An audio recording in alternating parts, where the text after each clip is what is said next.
Il sera reçu aujourd'hui par Macky Sall, nous informent nos confrères du quotidien Le Soleil. Projet de code de la presse, Mbagnick Ndiaye souhaite un texte consensuel.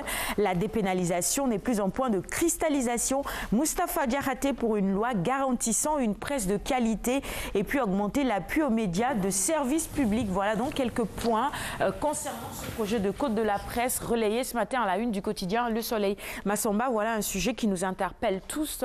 On va revenir là-dessus juste à la fin de la revue des titres. On va poursuivre pour le moment avec le grand Magal de Touba. Retenez que des mesures sont prises pour la réussite de l'événement. Les vacances scolaires, l'engouement pour les études coraniques, ça aussi, vous avez certainement pu le constater dans différents quartiers. Et puis l'Afrique, la bonne dynamique de croissance saluée. Les feuilles d'hivernage du Soleil du jour s'intéressent à Sareyoba Diega. L'ancien comptoir commercial garde toujours sa vocation.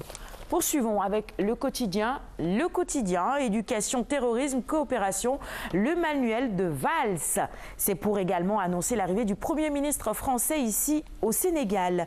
On poursuit avec Sud Quotidien, contrat pétrolier des acteurs de la société civile sur la sortie du Premier ministre.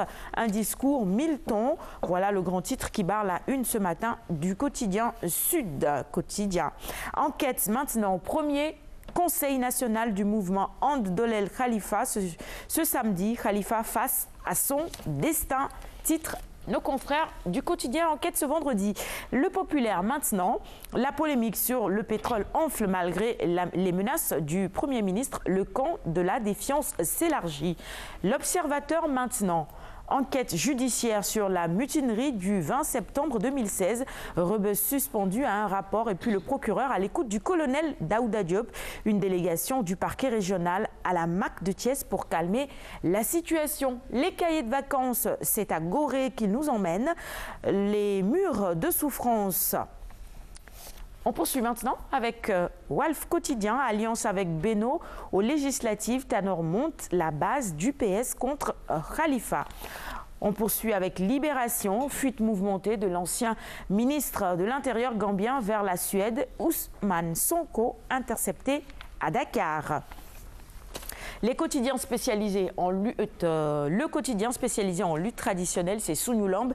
Évidemment, c'est ce matin à la une, on nous parle de Ama Baldé avec cette citation. Il dit que le meilleur lutteur et bagarreur gagne, et Papasso qui dit considérer alors que j'ai déjà gagné. Le Puma de face et Sele Bundao signe enfin. On nous parle de Ama et de Papasso. Voilà. Donc Papasso, autant pour moi, qui considère qu'il a déjà gagné. Si Ama déclare que le meilleur lutteur et bagarreur gagnera. On attendra le jour du combat pour en juger. Le troisième tigre aphone depuis 50 jours. Modulo a-t-il envoyé Gris en exil? C'est une question que l'on retrouve également à la une de Sunulamb ce matin. Voilà, ce sera tout pour la revue des titres du jour. Merci de l'avoir suivi. On va maintenant poursuivre avec le flash, mais avant, réaction rapidement sur évidemment le code de la presse actuellement en discussion à Sali. Je pense que déjà ce texte consensuel constitue